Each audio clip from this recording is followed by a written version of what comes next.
Baik, assalamualaikum warahmatullahi wabarakatuh, teman-teman semua. Hari ini karena cuaca kita terkendala, sinyal kita terkendala, maka materinya saya kirim saja di grup. Nah, ini tahapan-tahapan dalam pembuatan video. Sebenarnya tahapan-tahapan ini tidak paten ya, jadi tahapan ini bisa kita sesuaikan dengan kondisi kita masing-masing, dan tentunya cara-cara pembuatan video juga sebenarnya banyak sekali macamnya, tetapi kira-kira ada beberapa hal yang biasanya itu dilakukan. Nah, mungkin dari teman-teman di sini juga sudah ada bahkan yang bisa gitu ya, sudah bisa membuat video, tapi di sini ada beberapa yang bisa kita pelajari bersama. Pertama, tahapannya adalah kita masuk ke tahap persiapan. Nah, dalam tahap persiapan ini yang perlu kita persiapkan pertama adalah HP atau kamera. Karena HP ini sebenarnya kalau kita untuk pembelajaran anak-anak dengan HP Android saja sudah cukup. Tapi kalau mereka yang sudah YouTuber, blogger dan lain-lain itu mereka pakai kamera ya. Tapi kalau kita pakai HP saja sudah cukup. Yang penting kameranya atau kamera yang ada di HP itu jernih gitu. Kemudian yang kedua, kita bisa pakai aplikasi KineMaster. Nah, sebenarnya aplikasi juga ada banyak nih. Ada aplikasi Filmora, kemudian ada Binime, kemudian ada kalau dulu itu edit video. Pokoknya edit video itu banyak. Nah, tetapi yang mudah gitu ya, yang bisa sering kita temukan, yang mudah kita temukan dan pengoperasiannya juga lebih mudah itu aplikasi KineMaster. Kemudian aplikasi pelengkapnya ini ada Remove BG atau bisa juga aplikasi Background Eraser. Ini nanti bisa kita gunakan misalkan kita mau bikin video pembelajaran, kita sudah ngerekam nih pakai HP tadi kita pembelajarannya. Nah, kemudian kita mau tambahkan gambar-gambar lain atau video lain. Kalau misalkan mau kita gambarkan gambar lain, kita tambahkan gambar, maka sebelum kita masukkan ke dalam KineMaster, gambar itu kan ada backgroundnya. Nah, backgroundnya itu bisa kita hapus dulu pakai aplikasi Remove BG atau pakai Background Eraser. Nah, kalau saya sih biasanya pakai Background Eraser, cuman kalau pakai Remove BG juga sama aja sih. Kemudian pastikan HP kita itu memorinya cukup, karena kalau misalkan kita ngedit-ngedit video pasti kita butuh ruang memori yang cukup. Pertama dari kita ngerekamnya, kemudian kita aplikasinya itu sudah memakan tempat yang banyak. Kemudian kita mau download gambar, download audio, download video yang untuk pelengkap video pembelajaran kita, itu juga butuh memori yang cukup. Jadi kalau teman-teman misalkan memorinya sudah terbatas, disalin dulu, dipindah dulu. Terus ada tambahan sih sebenarnya, kita butuh channel YouTube. Nah, kalau misalkan belum ada channel YouTube untuk lembaga atau untuk RA, bisa kita pakai channel YouTube kita masing-masing. Gunanya adalah untuk publikasi sih sebenarnya ya. Cuman terlepas dari itu, kalau misalkan sudah kita publikasikan di YouTube, itu nggak akan hilang. Jadi misalkan kita sudah full nih HP-nya, tapi sudah kita upload ke YouTube, yang di HP kan sudah bisa dihapus gitu. Kemudian selanjutnya tahap yang ketiga itu adalah tahap penulisan skrip ya. Kalau di dalam film-film itu namanya penulisan skrip. Ini bisa juga kita sebut dengan perencanaan, atau kalau kita di sekolah, kita di RA itu namanya RPPH. Jadi kita buat dulu perencanaannya. RPPH pertama adalah RPPH yang biasa kita buat, mulai dari tujuan pembelajarannya apa, medianya apa, kemudian langkah-langkahnya, sampai dengan penilaian. Itu RPPH yang biasa kita buat. Nah, kalau untuk video pembelajaran, misalkan kita mau menampilkan video pembelajaran tuh, kita paling tidak punya 3 tahapan, pembuka, isi, penutup.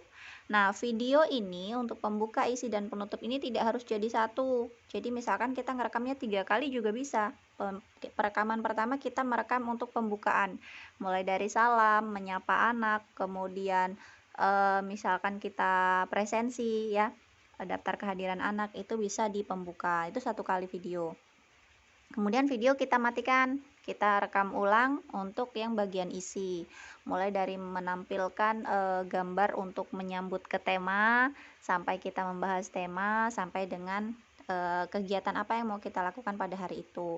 Nah, di isi ini juga bisa kita potong-potong videonya, misalkan kita di situ mau kegiatannya ada 3 atau kegiatannya ada lebih dari 1 ya, itu bisa kita rekam sesuai dengan jumlah kegiatannya, supaya nanti ketika mengedit kita lebih mudah.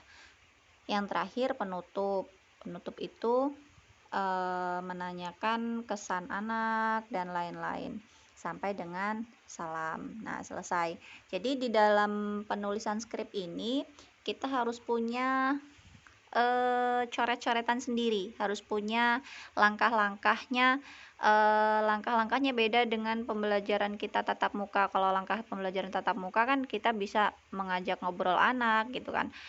Kalau misalkan kita lewat video pembelajaran, itu tetap kita harus memberikan kesan interaksi, tapi ya selayaknya kita lewat video gitu. Jadi misalkan tahap pertama saya mau salam, setelah itu saya mengucapkan doa apa, kemudian saya menyanyi lagu apa. Nah, itu kita tuliskan satu persatu, kita tuliskan dalam skrip itu, dalam perencanaan, kita sesuaikan dengan langkah-langkah pembelajaran yang ada di RPP kita. Nah, itu kira-kira untuk penulisan skrip. Kemudian selanjutnya ini yang paling penting juga, yaitu tahap perekaman. Nah, tahap perekaman ini yang pertama perlu kita perhatikan adalah kestabilan kamera. Jadi saat merekam, usahakan kameranya itu tidak berdiri begini, ya, tidak berdiri, tetapi landscape. Nah, landscape kita sesuaikan seperti kita melihat layar HP yang dimiringkan. Nah, gitu. Jadi kalau misalkan layarnya itu berdiri, nanti ketika kita mengedit di KineMaster itu bagian pinggir kanan kirinya akan terpotong. Jadi kanan dan kiri video kita itu kosong gitu. Jadi sebaiknya saat kita merekam, kamera itu kita letakkan berbentuk landscape supaya mudah. Yang kedua, tidak membelakangi cahaya. Jadi sumber cahaya itu harus dari depan wajah kita, harus dari depan orang yang direkam. Tidak boleh cahayanya di belakang tubuh kita karena nanti akan silau dan tidak jelas gambarnya. Nah, yang lebih penting lagi, kamera itu usahakan lurus dengan wajah kita, jangan di bawah wajah, karena kalau di bawah wajah itu nanti lubang hidung kita akan kelihatan besar gitu, dan muka kita akan tidak balance ya, tidak seimbang. Atau terlalu jauh, maka dia gambar kita akan kecil. Kalau terlalu dekat kameranya dengan wajah kita, maka wajah kita akan terlihat menggelembung gitu ya, seperti kaca cembung gitu. Kemudian perhatikan juga kualitas suara dari kita berbicaranya dan kualitas suara audio yang ada di sekitar saat kita merekam. Usahakan tidak bising, usahakan lingkungan yang ada itu tidak mengganggu suara yang kita rekam. Selanjutnya background, ini paling penting juga. Saat kita merekam, usahakan background di belakang kita itu warnanya cerah, warnanya warna yang muda dan satu warna, supaya nanti waktu kita masuk ke KineMaster backgroundnya bisa kita sesuaikan dengan yang kita inginkan, background asli kita bisa kita ubah. Nah, itu kira-kira saat perekaman. Kemudian selanjutnya adalah kita bisa menambahkan audio dan visual. Audio ini bisa berbentuk lagu, bisa berbentuk musik yang kita download, atau rekaman suara kita sendiri untuk melengkapi video. Kemudian gambar. gambar ini bisa kita download dulu. Nah, misalkan kita temanya buah-buahan, maka kita download dulu nih gambar buah dan lain sebagainya. Itu kan kalau kita download ada backgroundnya warna putih-putih ini. Nah, ini putih-putih ini kita hilangkan di background eraser di aplikasi tambahan tadi, supaya saat kita masukkan ke dalam KineMaster itu hanya bentuk buahnya yang masuk, pinggiran-pinggiran buahnya yang putih-putih ini tidak masuk. Nah, gitu ya. Kemudian tahap yang paling penting lagi adalah tahap produksi atau tahap pengeditan. Saat kita mengedit, maka kita harus berkreasi sebaik mungkin. Nah, untuk tahap-tahapannya, untuk bagaimana ngeditnya nanti di video yang berikutnya.